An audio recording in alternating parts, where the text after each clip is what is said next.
En el antiguo Egipto la vida era agradable, pero también estaba llena de un inexplicable peligro.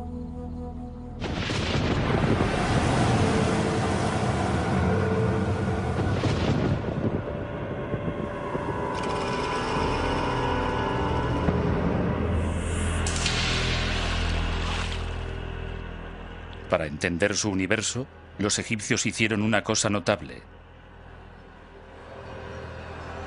Convirtieron sus esperanzas y sus temores en una asombrosa serie de divinidades y dieron un nombre a cada una de ellas. Pero incluso en el misterioso reino de lo sobrenatural, los dioses y diosas de Egipto rebasaban el ámbito de lo extraordinario.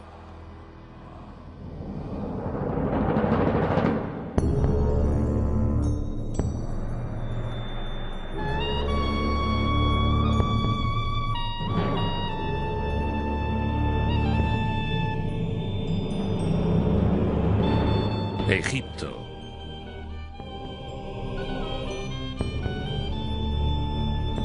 Dioses y demonios.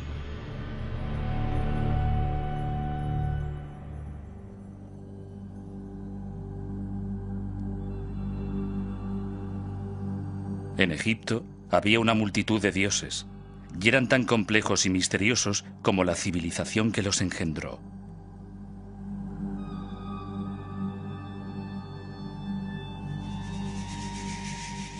Hathor, una mujer con cuernos de vaca, era la diosa de la fertilidad, pero cuando se enfurecía también podía destruir a la humanidad. Sagmis, la leona, simbolizaba el calor nutricio del sol, pero también podía infligir graves castigos con sus rayos abrasadores. Selkis, el escorpión, podía dar o quitar el aliento vital. Su aguijón tenía poder tanto sobre la vida como sobre la muerte.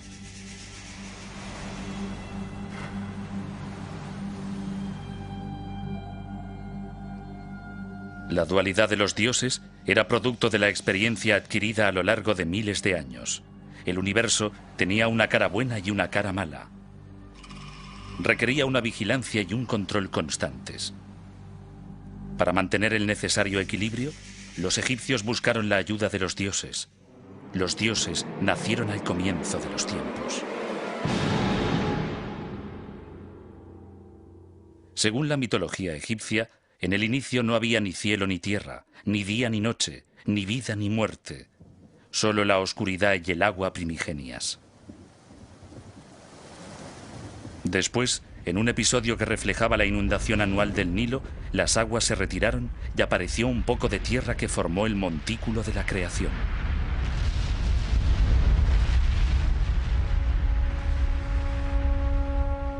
De allí surgió Re, el dios Sol, que iluminó por primera vez el mundo con su luz radiante.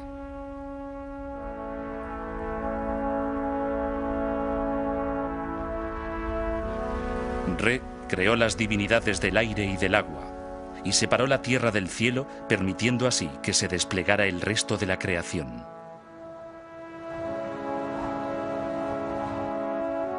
Aunque hay muchos mitos para explicar la creación, la versión de los egipcios es única. Para ellos, la creación no había sido un hecho aislado, sino un proceso cíclico de renovación que se repetía diariamente con la salida del sol.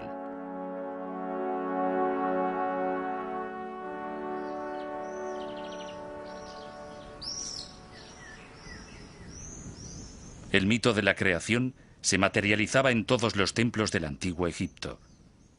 A diferencia de los modernos centros de culto, el funcionamiento de los templos egipcios era muy parecido al de una máquina destinada a mantener el universo en movimiento y evitar el caos. Su nombre literal era la mansión del dios, y todos estaban concebidos para reflejar el cosmos en el momento de la creación.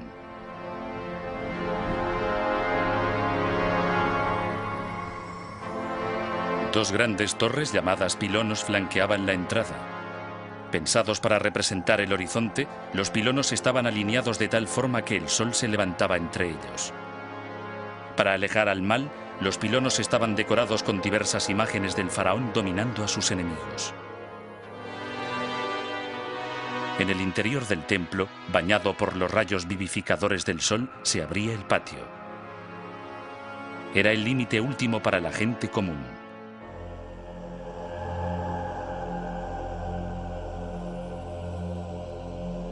Desde allí, una rampa conducía a un vestíbulo tenuemente iluminado y lleno de columnas con capiteles en forma de papiro y de loto que evocaban las marismas situadas a orillas del recién surgido montículo de la creación.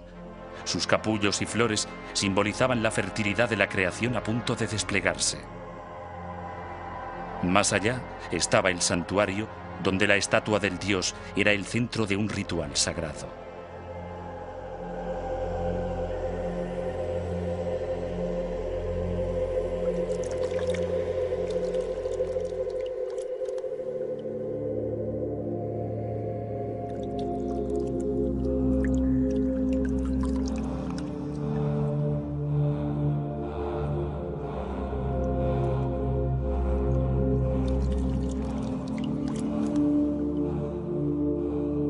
Todas las mañanas, poco antes de la salida del sol, un sacerdote, purificado y cubierto con tejido de lino blanco, encendía una antorcha que había de guiarle a través de la oscuridad. En el santuario interior, purificaba el aire con incienso para despertar al dios que residía en un altar preparado para las visitas terrenales.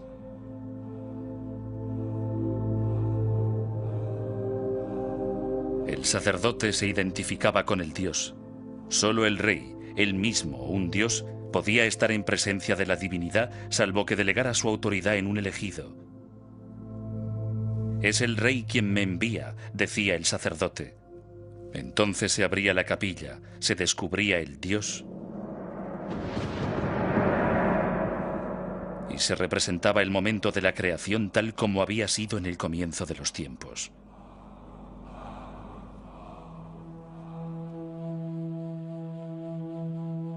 Para los antiguos egipcios, la aparición del sol recordaba el verdadero significado y misterio del universo, la promesa de la continuación de la vida y del triunfo sobre la muerte.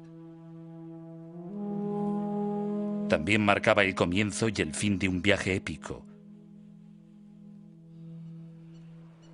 Todos los días, el dios Sol Re se desplazaba a través del cielo, de este a oeste, en una barca solar sobre las aguas del Nilo celeste. Por la noche, volvía a precipitarse en las aguas primigenias del abismo y descendía al mundo inferior, el dominio de los muertos.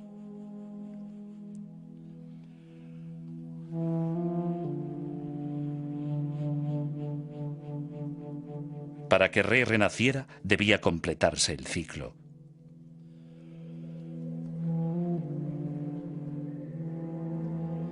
Pero el mundo inferior era un lugar peligroso. Allí aguardaba una hueste de horribles demonios que querían destruir al dios. El peor de ellos era una criatura llamada Apopis.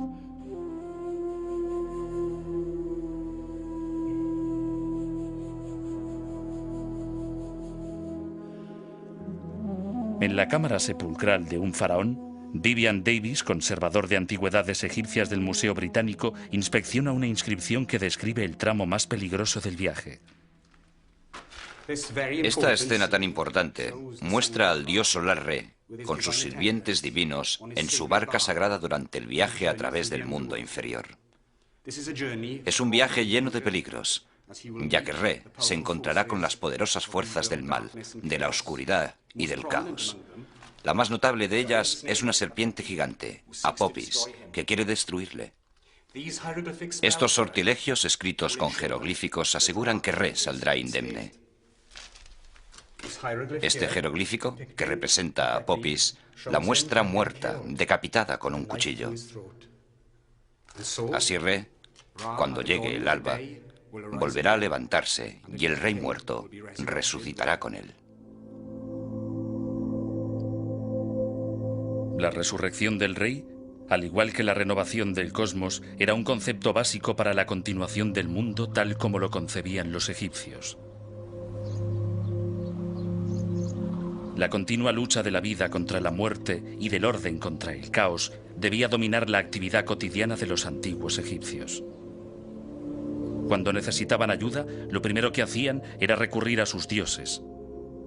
A pesar de todo, acceder a la morada de los dioses en los templos no era fácil. Dado que la gente no podía entrar, los dioses debían salir.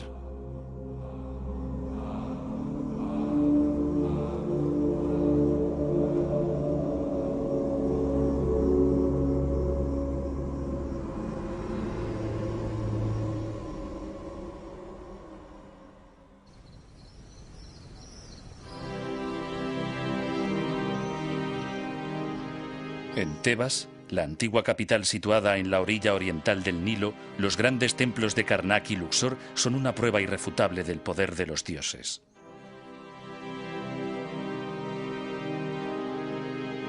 En el antiguo Egipto, todas las ciudades y pueblos tenían su divinidad local. El dios de Tebas era Amón-Re. Si de una ciudad surgía una estirpe de faraones, la importancia del dios local aumentaba.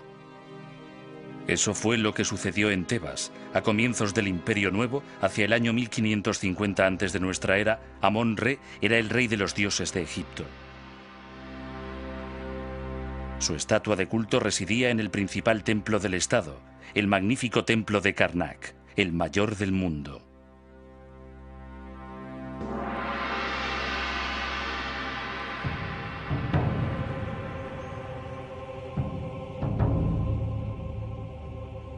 Varias veces al año, la estatua era sacada en procesión de su santuario y sus sacerdotes la llevaban a visitar otros templos. Uno de ellos era un pequeño templo situado en la orilla occidental del Nilo, en Medinet Habu. Peter Dorman, del Instituto Oriental de la Universidad de Chicago, está copiando una inscripción conmemorativa del encuentro entre el faraón y el dios. Este templo era un lugar muy especial. Los tebanos creían que señalaba el lugar del primer montículo de la creación, donde vieron la primera luz Amón-Re y otros dioses primigenios. Este es uno de los santuarios donde la estatua del dios Amón era llevada en el momento culminante de la fiesta para que fuera vista. Aquí recibió ofrendas del propio faraón y en el muro del santuario tenemos una imagen que reproduce exactamente la clase de ofrendas que se le hacían. Las figuras de este relieve fueron destrozadas en la Edad Media a causa de la superstición, pero a pesar de ello, podemos ver claramente la figura del rey a la derecha y la figura del dios Amón sentado en su trono a la izquierda. Entre ellos hay una enorme cantidad de ofrendas, jarros de aceite perfumado, trozos de carne, panes de varias clases, verduras y debajo el cuerpo sacrificado de una vaca. Evidentemente, el rey era el representante de la humanidad y ofreciendo los frutos de la tierra al dios, permitía que éste le correspondiera con cosas tan importantes como la eternidad, la realeza y largos años de permanencia en el trono. De esta manera, las ofrendas confirmaban la creación del mundo, un nuevo año.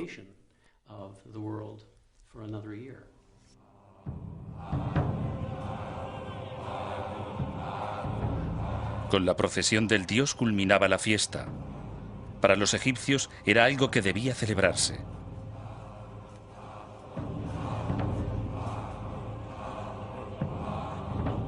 La estatua de Amón-Re era llevada encima de una barca ceremonial por la avenida de las Esfinges hasta el templo de Luxor.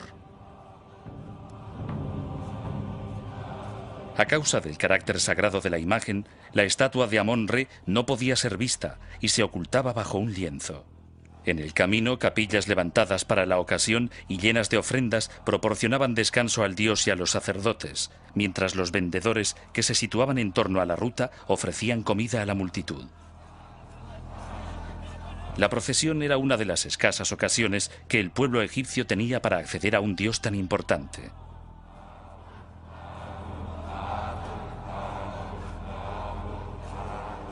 La comunicación se realizaba mediante un oráculo. Al acercarse la procesión, los solicitantes corrían delante de la estatua y hacían una pregunta que pudiera contestarse con un sí o con un no. ¿Echarán del trabajo al detestado capataz? ¿Volverá mi hijo sano y salvo de su viaje? ¿Debo comprar una vaca? Un paso adelante significaba sí, un paso atrás significaba no.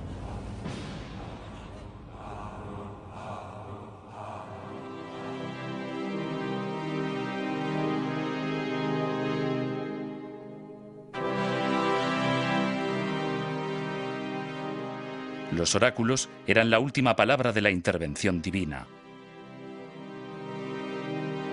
Los reyes los consultaban en las cuestiones más importantes del gobierno: la guerra, las expediciones al extranjero o incluso la sucesión.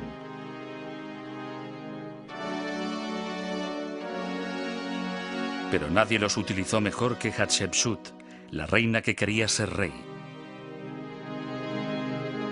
Hatshepsut era medio hermana y esposa del rey Tutmosis II.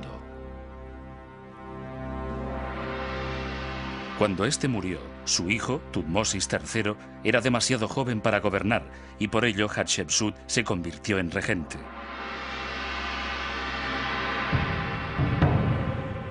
Pero la ambiciosa reina tenía otros planes. Se revistió con los atavíos de la realeza y consiguió que la coronaran faraón. Unos bloques de piedra de la desmantelada capilla roja de Karnak, una de las paradas de descanso de Amón-Re durante las procesiones, documentan el hecho. Estos bloques muestran a los dioses más importantes de Egipto coronando a Hatshepsut. Es muy interesante ver que los jeroglíficos que acompañan a las escenas a veces se refieren a ella como mujer y a veces como hombre, pero las figuras siempre la muestran como un hombre. Por ejemplo, tomemos esta escena. El dios Amón-Re la está coronando con la ayuda de la diosa Hathor. Hatshepsut lleva el atavío real típico. En este caso, la corona Atef, la barba real y la falda Shendit. Y además, puede verse que su cuerpo es el de un hombre. Para ella era algo muy importante, ya que el faraón de Egipto, el gobernante de Egipto, debía ser siempre un hombre. Para sancionar este hecho tan extraordinario, Hatshepsut escogió la ocasión más propicia. Durante una aparición pública, el dios Amón-Re se paró ante la reina y mediante un oráculo hizo saber que ella era el faraón por derecho propio.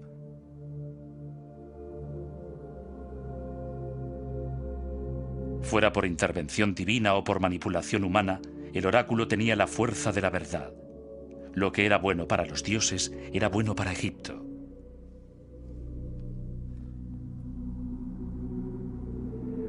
Pero en la vida cotidiana, la fe en los dioses y en su poder podía estar más cerca de la gente.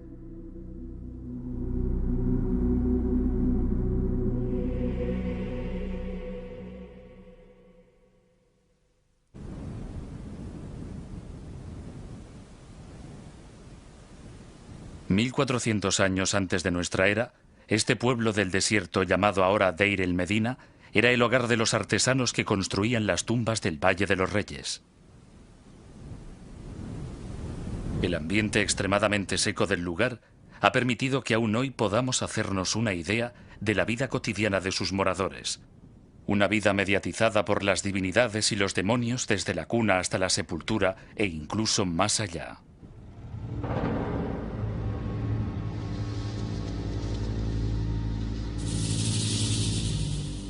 La mayor amenaza para la vida se presentaba en el momento del nacimiento. En una época en la que moría 1 de cada 3 egipcios recién nacidos, las mujeres embarazadas eran consideradas imanes de los demonios.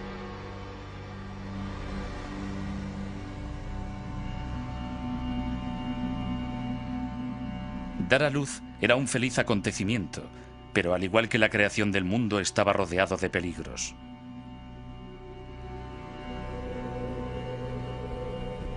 El día del parto, la futura madre debía retirarse al exterior o delante de la casa para evitar que los demonios ocuparan la morada.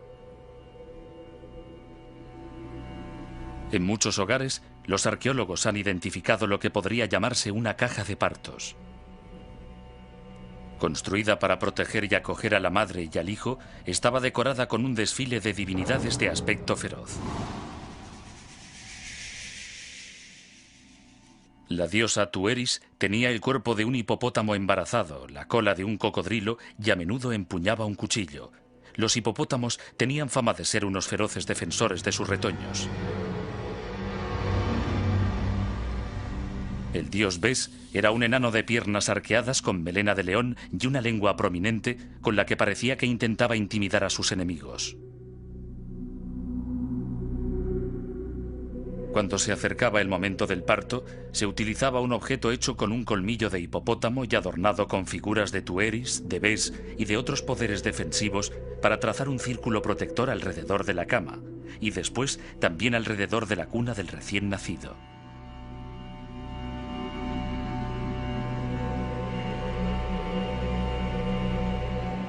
Ayudada por dos parteras que representaban a la diosa Isis y a su hermana Neftis, la madre se ponía en cuclillas encima de unos escabeles o de unos ladrillos dispuestos especialmente para dar a luz, mientras se recitaban sortilegios para que el parto fuera rápido y seguro.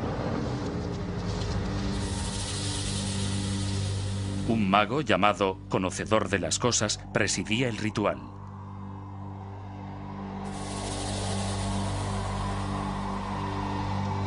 Detrás de una máscara, el mago se convertía en mediador de la diosa Beset, la forma femenina de Bes, que solía representarse con una serpiente de bronce en cada mano.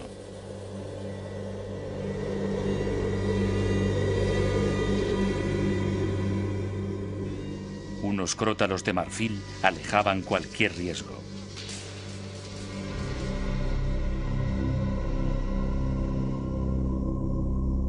Los egipcios creían firmemente que los peligros de la vida podían superarse invocando a los dioses que habían conseguido sobreponerse a sus propias penalidades, en especial a Isis y a Osiris.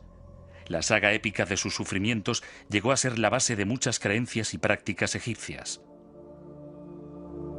Según el mito de la creación, Osiris, el bisnieto del creador, Re, heredó el derecho a ser rey. Pero su hermano Set sentía envidia. Para conseguir el trono, engañó a Osiris para que entrara en un ataúd que, seguidamente, cerró y echó al río.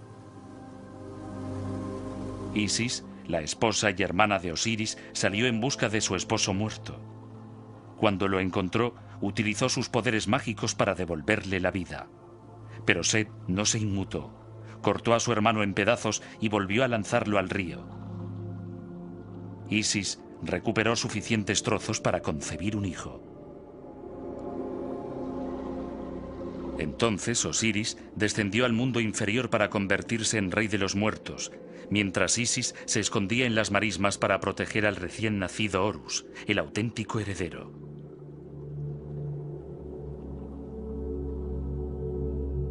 Uno de los amuletos más populares era el Udiat, el ojo de Horus, símbolo universal de la curación y la integridad. Representaba el ojo que Horus perdió en la batalla que libró contra el malvado Set para vengar el asesinato de su padre, Osiris.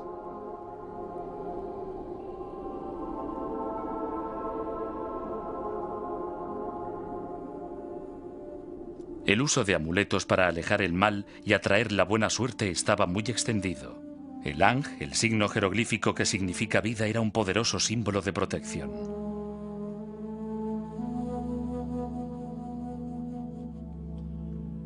El escarabeo representaba al escarabajo pelotero que cada día surge de la tierra como si volviera a crearse a sí mismo.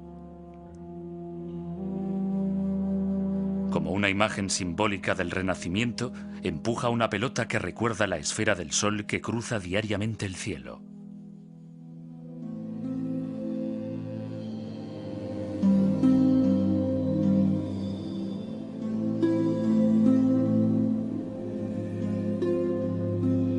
Los amuletos podían ser también sortilegios escritos en un trozo de papiro que se llevaba colgado del cuello.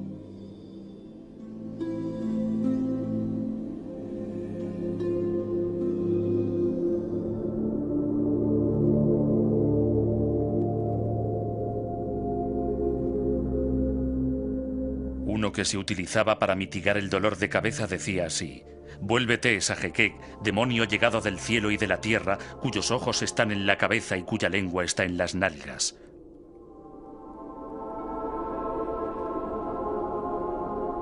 Sé el nombre de tu madre, sé el nombre de tu padre, aléjate de mí.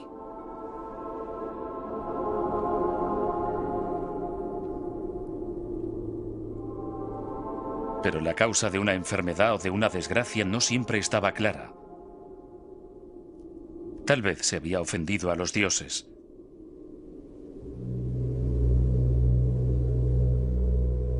Por si acaso, en cada hogar había altares dedicados a los dioses. Los obreros de Deir el Medina podían adorar a los dioses de su elección. Una de las divinidades preferidas era la diosa serpiente Meret Seher, la que ama el silencio.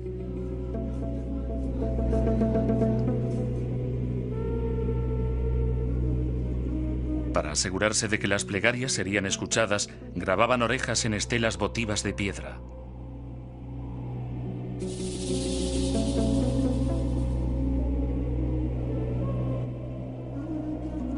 Las serpientes venenosas eran muy comunes en el desierto. Siguiendo la teoría de que aquello que podía dañar también podía ser usado como ayuda, los egipcios deificaron los espíritus de animales peligrosos e invocaron su protección.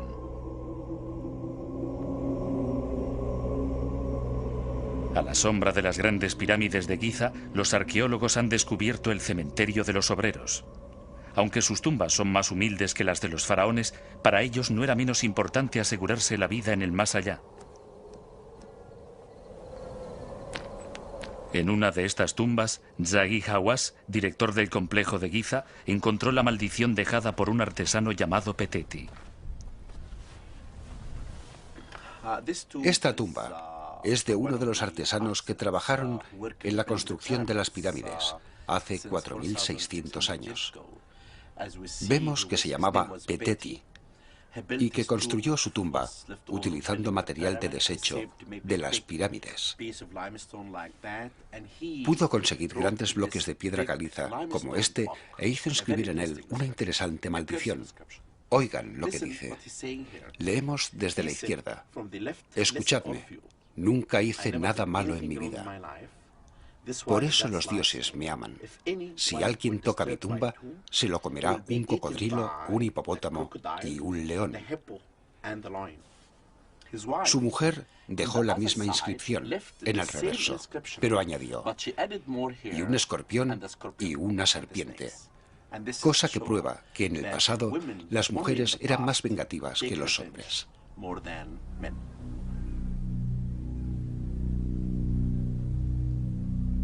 Los muertos a veces eran despiadados, pero también podían ser aliados poderosos.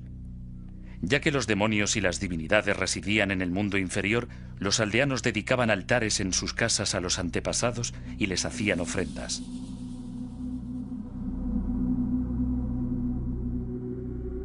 Gracias a sus poderes divinos, los muertos tenían acceso directo a los dioses y podían intervenir en favor de la familia. Para comunicarse con ellos, los egipcios escribían cartas a los muertos en las que tocaban todos los temas, desde problemas legales hasta peleas domésticas, sin olvidar los simples saludos. ¿Cómo te encuentras? ¿Se ocupa de ti el oeste según tus deseos?, dice una carta. Por favor, sé un espíritu efectivo, haz que tenga un hijo saludable, reza otra.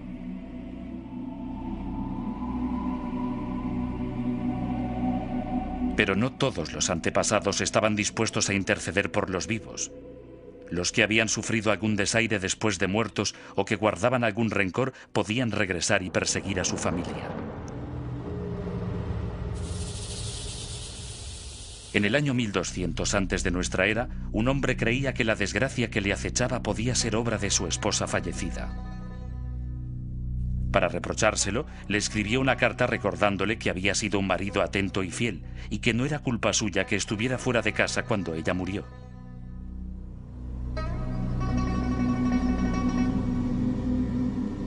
No sabemos, sin embargo, si la mujer era realmente la culpable de lo que sucedía a su esposo. Identificar a los espíritus malvados y a los demonios perniciosos era siempre complicado. Pero en el viaje final al más allá no cabían errores.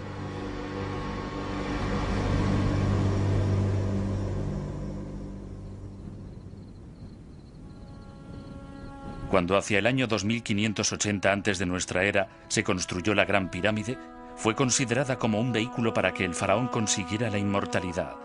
Kéope era hijo del dios solar Re y no podía dudarse de que iría al paraíso. Pero la promesa de una vida eterna alcanzaba también a la gente común, aunque para alcanzarla debían salvar muchos obstáculos.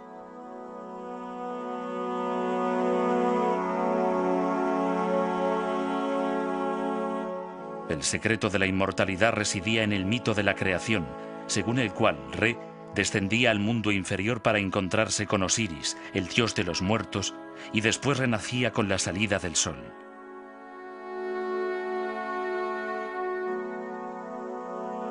Era un viaje lleno de complicaciones, y por ello los egipcios compilaron una lista de sortilegios llamado el Libro de los Muertos. En realidad, se trataba de una guía del más allá. Estaba escrito en papiros o en lienzos de lino y se colocaba al lado del cuerpo del difunto para ayudarle a reconocer los habitantes y el paisaje del mundo inferior, con el fin de que pudiera cruzarlo sin sufrir daño.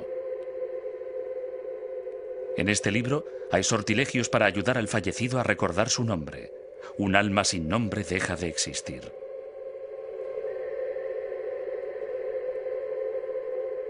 Para llevar una barca a través del río celestial. Para ayudarle a dar las respuestas correctas el día del juicio. Para reunir un cadáver con su alma humana. Pero para alcanzar la felicidad en la versión egipcia del paraíso, el campo de cañas, el muerto debía viajar primero de oeste a este a través del mundo inferior y cruzar varias puertas. Cada puerta estaba vigilada por un demonio que devoraba el alma de los difuntos. Para desarmarlos era necesario saber sus nombres secretos. El espía, el gritón, el sanguijuela y el rabioso con cara de hipopótamo. Pero los fallecidos no eran los únicos visitantes del reino de los muertos.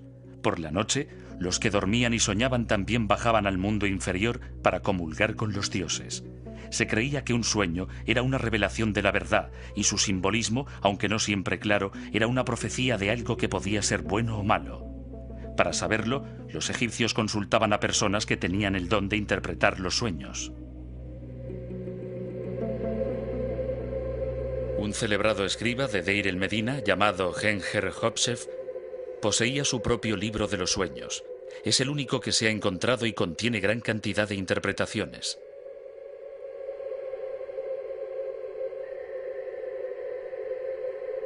Si en un sueño te ves muerto, es bueno. Significa que tendrás una larga vida. Si en un sueño te ves en una cama incendiada, es malo. Significa que perderás a tu mujer.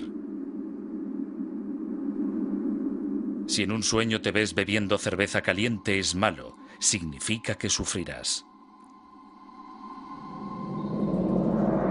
Pero los egipcios con problemas podían pagar a otros para que soñaran por ellos.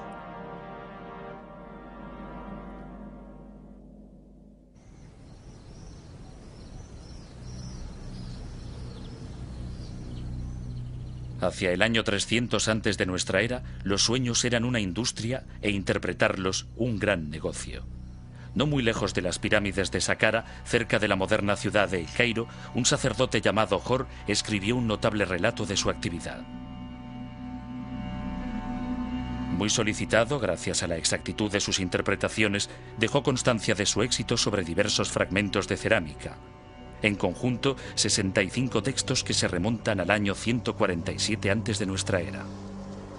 En uno de ellos cuenta sus propios sueños sobre un fantasma que se le apareció en el templo donde trabajaba y sobre el capataz de un grupo de obreros.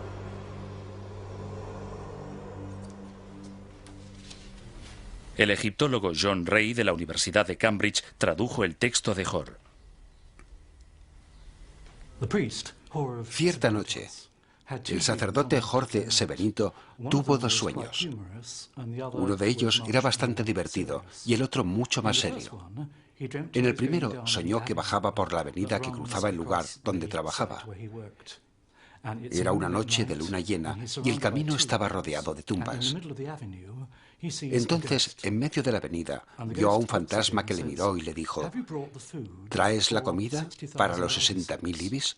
Imaginaos la comida que se necesita para alimentar 60.000 ibis. Y Jor pensó un poco y contestó: la he olvidado en casa.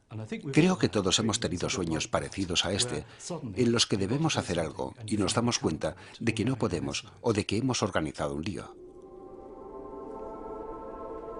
Pero el segundo sueño fue más serio. Aquella misma noche, soñó que estaba en un grupo de trabajo, cosa que seguramente no había sucedido nunca en su vida y que, en el caso de haber sucedido, no le hubiera hecho ninguna gracia. El capataz del grupo llegó y pagó dinero para que se marchara. Digamos que pagó una especie de fianza para que Jor se fuera.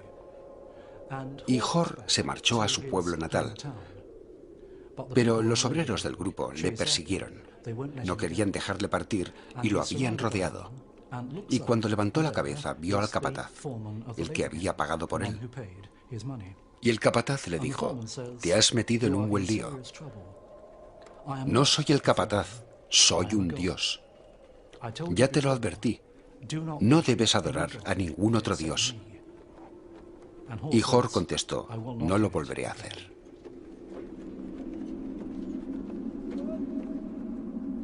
Jor interpretó los sueños y dedujo que debía ir a Saqqara y dedicarse al culto del dios con cabeza de ibis, Tot. Por la noche le pagaban para que soñara. De día trabajaba como escriba y registraba las actividades del templo. Más adelante, Jor desempeñó un papel clave en el descubrimiento de un escándalo que haría tambalear el culto. Cada año, miles de peregrinos con problemas o difíciles decisiones que tomar llegaban a Saqqara para obtener ayuda mediante la compra de animales momificados que servían de intermediarios con los dioses. Los animales representaban divinidades y los egipcios los consideraban sagrados.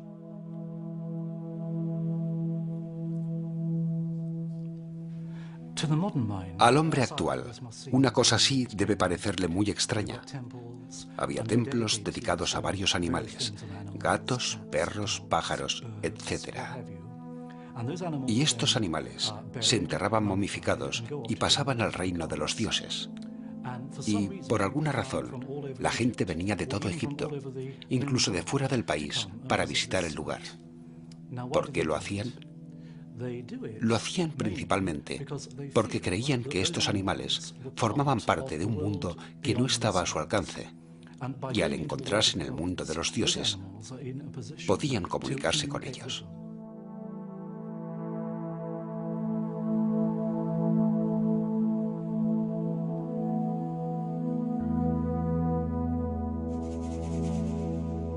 Tot era el dios del conocimiento y de la escritura. Horus, el dios halcón, era el vengador de su padre, Osiris. Aunque la mayoría de los grandes templos de Egipto eran inaccesibles, el culto a los animales estaba al alcance de las multitudes.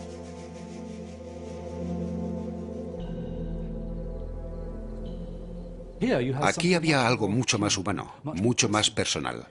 Había dioses que estaban interesados en el mundo del hombre común, que podían ayudarle a resolver sus problemas. En el mundo moderno, el ejemplo más cercano sería la psicoterapia. Y si pensáramos en aquellos cultos de Saqqara como en una especie de terapia personal, no estaríamos muy lejos de lo que eran en realidad.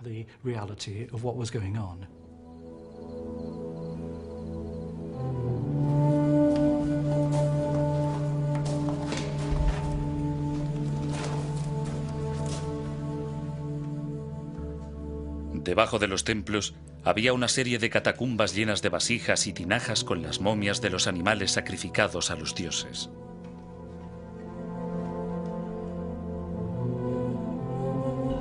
Solo en las galerías dedicadas al culto al ibis había más de 1,5 millones.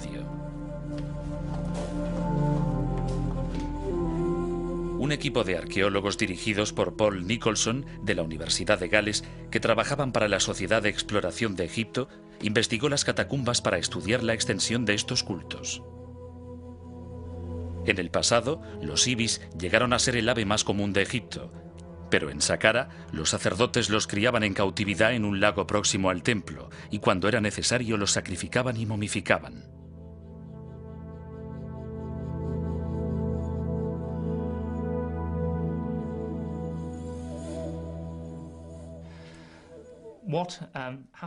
Las aves se sacaban del lago y una vez muertas se envolvían en vendas de lino.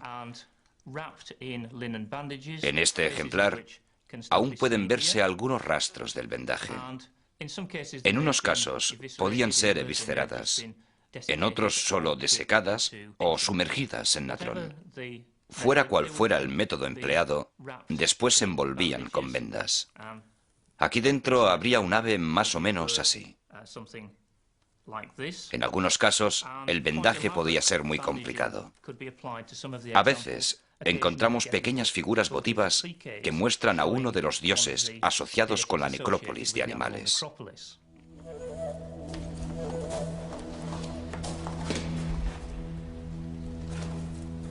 La enorme cantidad de momias de Saqqara sugiere que había una industria sensible a la corrupción. Pero a pesar de ello, Paul Nicholson se quedó asombrado con lo que encontró en las catacumbas del culto a Horus.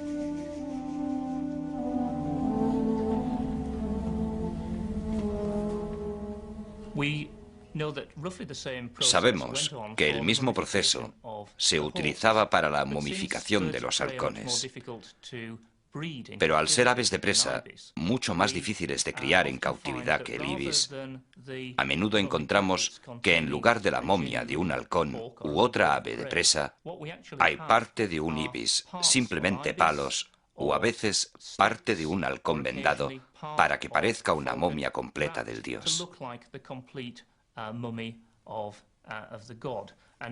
En las vasijas es más frecuente encontrar estas momias sustitutorias que halcones auténticos.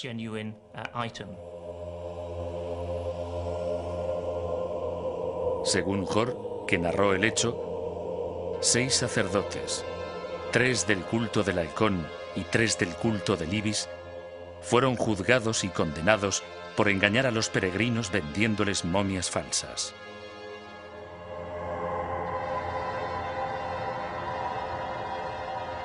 El resultado fue el establecimiento de una normativa y de inspecciones regulares para evitar que los abusos se repitieran en el futuro.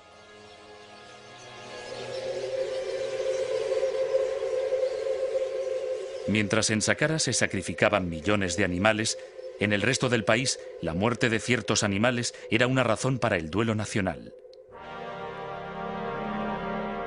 En un templo de Memphis se creía que un buey llamado Apis era la encarnación de Ptah, el dios creador de la ciudad y una de las divinidades más importantes de Egipto. Después de su muerte, recibía el tratamiento propio de un faraón, empezando por el proceso de momificación.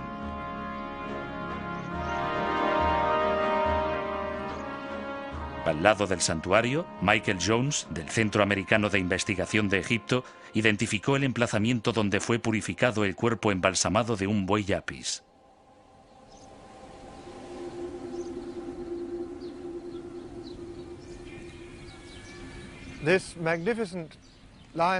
Este espléndido lecho decorado con un león es de alabastro, una piedra que para los antiguos egipcios estaba asociada con la pureza y la limpieza, algo que sugiere que el trabajo sucio para preparar el cuerpo del buey para la momificación se realizaba en otra parte del edificio y que este lugar estaba destinado a las purificaciones rituales, que eran la etapa final de la preparación de la momia del buey para su sepultura en el Serapeo de Saqqara. El sacerdote debía traer la momia terminada en un armazón de madera, situarla en el lecho del león, dentro de la superficie ribeteada que se ve en la parte superior, y realizar libaciones encima de la momia con agua que se escurría hasta el final del lecho. Al estar poderosamente cargado con el poder de la momia del dios, el líquido debía recogerse en este cuenco, sin dejar que se derramara. El enorme tamaño del cuenco nos da una idea de la cantidad de líquido que se necesitaba para llevar a cabo este ritual de purificación.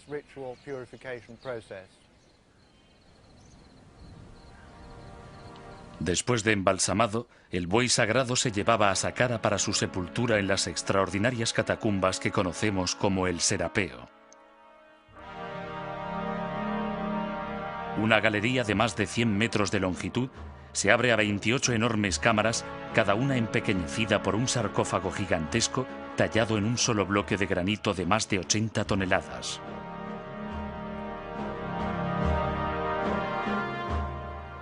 Durante 2000 años, el buey Apis fue enterrado en el Serapeo.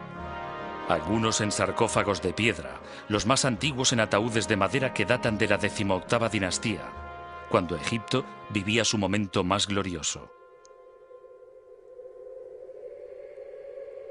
Por una ironía del destino, el culto a los animales llegó a su cenit después de la conquista de Egipto, primero por los asirios, después por los persas y finalmente por los griegos. Los egiptólogos sospechan que su creciente popularidad fue el resultado directo de una crisis de identidad.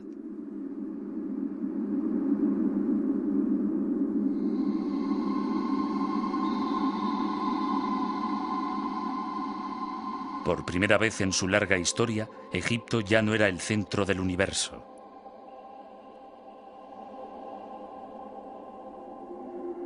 Bajo el dominio de un nuevo poder imperial, se desvanecía la esencia propia de la civilización más duradera de la humanidad.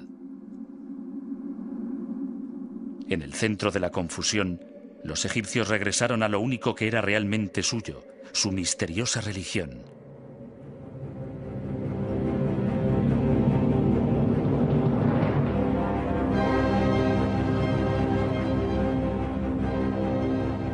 Con su devoción, estaban diciendo a un mundo que ya no envidiaba su antigua cultura: esos son nuestros demonios y nuestros dioses. Son lo que somos. Son lo que nos separa de vosotros. Son lo que nos ha hecho egipcios durante 3000 años.